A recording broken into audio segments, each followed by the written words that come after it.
Bitcoin's drop from 126,000 down to 80,000 didn't just trigger panic, it unleashed a wave of new narratives about what's really going on behind the scenes. But what if there was another force in the background? A quiet index memo from MSCI that suddenly became ammunition for a JP Morgan hit piece? Could we be watching the opening shots of a quiet war? The White House on one side, America's largest bank on the other, with Bitcoin and Michael Saylor's strategy caught directly in the crossfire. Today, we're going to lay out the full timeline, separate signal from noise, and ask the only question that really matters. If Bitcoin is this threatening to the system, what does that tell you about where this is all headed?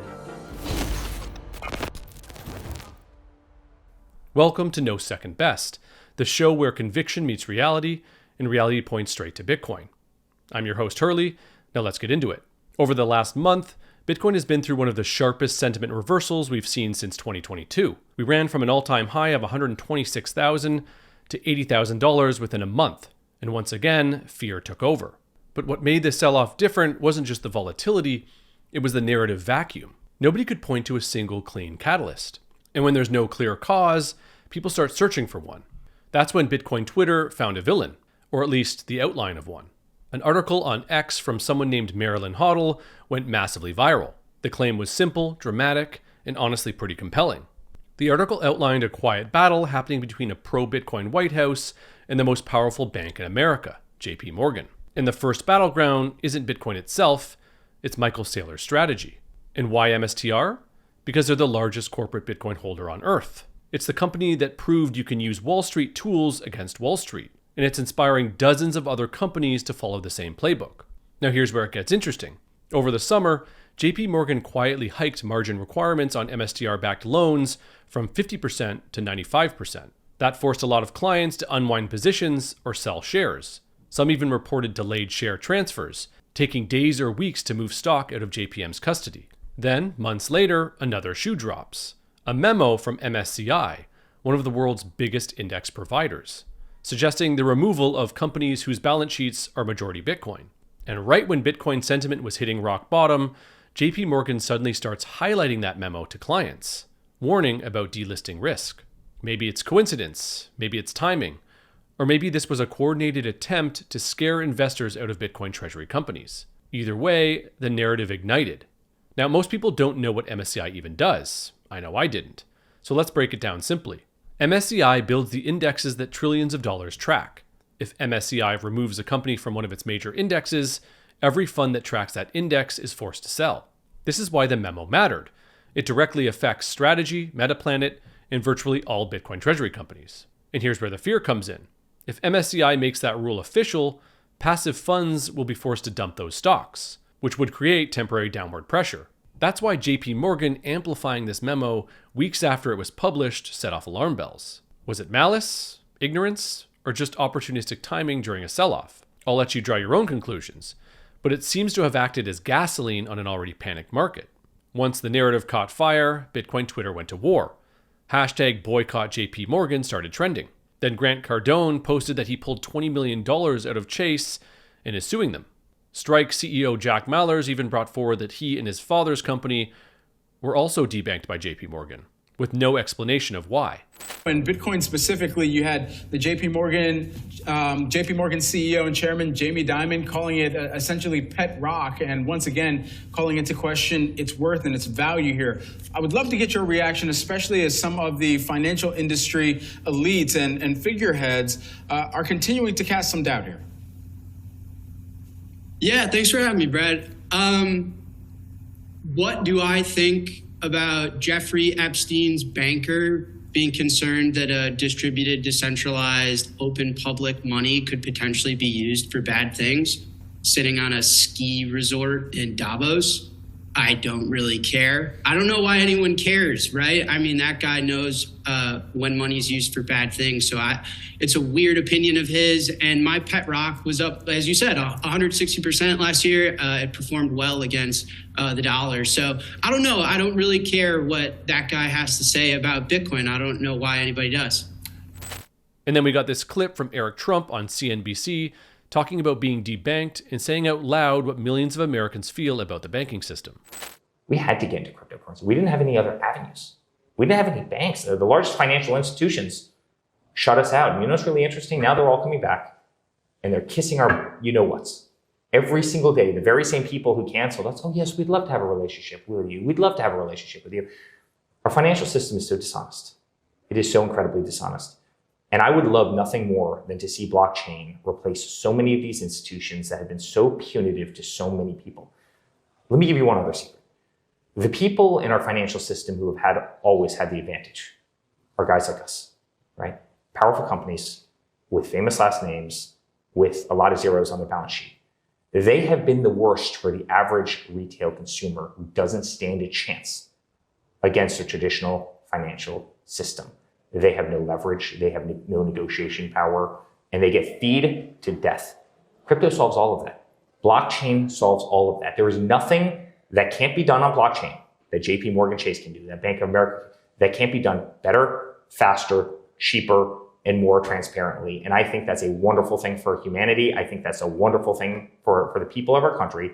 And I think that's a wonderful thing in putting real checks and balances on the very people who weaponize the financial system against people that they didn't like for political reasons. What Eric just described is exactly why this whole story hit such a nerve. No one trusts big banks. They don't trust gatekeepers. And when a giant institution like JP Morgan starts tightening screws on Bitcoin-facing companies, it reinforces what millions of Americans already feel. The banking system is not on your side, and it's not designed to protect you. And here's where the political angle comes in. Because whether you agree with them or not, the Trump administration has taken a very public stance against the legacy banking system. Eric Trump has said many times in interviews that his family has been debanked. And insiders around the campaign are openly talking about reforming the financial system, pushing stablecoins forward, and treating Bitcoin as a strategic asset, not a threat. So when people on X frame this MSCI, JP Morgan, and strategy episode as a quiet financial war, it's not coming out of nowhere. There really is a White House leaning toward Bitcoin. And there really are legacy banks and index providers who would prefer the world stay exactly as it is. Which brings us to what Michael Saylor said this week when he was asked directly about JP Morgan's alarmist report. And lastly, I just want to ask you about the JP Morgan report that came out this morning warning that strategy could be excluded from benchmarks like NASDAQ, MSCI, and it could trigger an estimated $2.8 billion in automatic outflows. That's just from the MSCI alone. What's your response to that? I think it's a bit alarmist. I'm not so sure the numbers are nearly that high. I think actually the numbers would be much smaller. I also think it's already priced into the market by a factor of 10 if you count it. I don't think there's any relationship between the decision-making of MSCI and the NASDAQ 100 or the S&P 500 index allocators. The company is an operating company. It's just like insurance companies use capital in order to create financial products, and banks use capital to create financial products. We use capital to create digital credit finance products. It's possible there are people in the world that don't fully appreciate digital credit or digital treasuries. That wouldn't surprise me. We had that challenge with bankers that didn't want to bank Bitcoin. We had that challenge with accountants that were a little bit skeptical of digital assets accounting. The accountants embraced the asset, the bankers embraced the asset, the politicians embraced the asset. So I think we'll educate all of the companies in the space. Ultimately, it's above my pay grade to decide whether MSCI embraces digital asset holders or digital credit or not. It's just like it's above my pay grade whether the S&P 500 puts us in the index. But what I would say is, over the long run, it doesn't matter, because over the long run, this will create near-term volatility.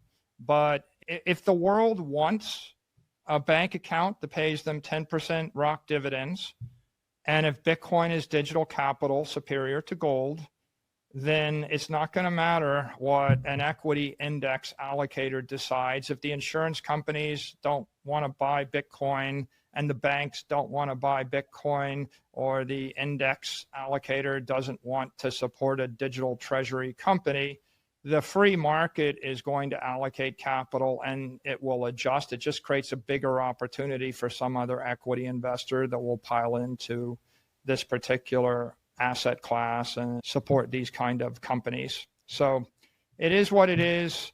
It'll work itself out. When you have a massive drawdown, everyone looks for a reason why. and they will grasp it. Is this the reason why? Everybody wants a reason for to explain their pain or the storm or the volatility. Is it the crypto exchange, liquidation bots, or is it this, or is it that? At the end of the day, if you look at the chart of Bitcoin for the past 15 years, there's 15 major drawdowns. It always comes back to an all-time high. There's 5 brutal pullbacks in the past 5 years. This is not the most brutal. All of those things have happened without the support of the politicians, without the support of the banking industry, without the ETFs, without the IBIT derivatives market, without the support of MSCI, without the support of the S&P index. I could go on and on and on. The reason that digital assets are spreading around the world is because there's 1 billion people. They want to hold the money in their hand. They want to move the money at the speed of light. They don't want to be dependent on 20th century financial structures. They don't trust gatekeepers. And they would like to move forward with their lives with some control, with financial freedom and sovereignty and property rights. And those fundamentals are stronger than ever. We just had the Secretary of the Treasury, Scott Bessent, show up at the launch of PubKey in Washington, D.C. last night, right? And so in the midst of all the crypto chaos, you have the most powerful financial regulator in the world implicitly showing his support for the crypto economy, for digital gold, for Bitcoin, and explicitly giving guidance to banks that it's okay to custody crypto assets. It's okay to actually handle them as part of staking and fee allocations, and it's okay to extend credit. And that is the most profound thing that's happened in 17 years in this industry. And if we keep our eyes on that, then the near-term volatility is just going to be noise. We have to work our way through it cheerfully, constructively. It'll eventually pass. People will look back and smile and say, you remember the day when that news story came out. What Saylor lays out here is the heartbeat of this whole narrative. There are 1 billion people who want money they can hold themselves, money they can move at the speed of light, money the banks can't debase, freeze, margin, or weaponize. Bitcoin isn't rising in popularity because it's edgy or speculative. It's popular because the legacy system keeps proving why we need it. And just like we talked about in the gold revaluation episode, this isn't happening in a vacuum. It's part of a much larger monetary transition playing out in real time globally. And it's one where Bitcoin plays a much bigger part than the average person realizes. And here's the thing that Bitcoiners don't want to admit. Bitcoin is for enemies. Your enemies can adopt it. Your competitors can adopt it. Even your adversaries, like JP Morgan, can be forced to adopt it eventually. That's why Bitcoin wins, because even the people trying to stop it end up using it. Of course, very little in this viral theory is proven. MSCI isn't banning strategy, it's doing a consultation. JP Morgan may simply be acting on internal risk models. Some timelines might be coincidence, not coordination. We don't need a conspiracy to make the simple point. Bitcoin is a threat to the banking system, and the banking system will push back. This is the then they fight you phase, and it's messy, emotional, and full of noise. But Bitcoin doesn't care, and Bitcoiners shouldn't overreact either. It's important to stay grounded and zoom out. After the FUD and sharp 35% correction, here's what the data is saying. More than 8% of all Bitcoin has moved in the last 7 days, something we've only ever seen during major bottoms. Roughly 5.8% of supply changed hands between 83K and 86K, a huge ownership transfer. Proof convicted long-term holders are buying up this dip. The top traded IBIT options this week? All calls. Institutions are buying upside right now. This clearly wasn't the end. This was a reset. The same kind of reset Bitcoin does every single cycle. And moments like this are the reminder every Bitcoiner eventually learns. If your Bitcoin depends on margin desks, index providers, or bank policies, it's not really your Bitcoin. That's why self-custody matters. It's the final line of defense in a world that's becoming more financialized and more adversarial by the day. And it's why having a real long-term Bitcoin strategy matters even more. One that isn't built on someone else's permissions. And that's where Swan Private comes in.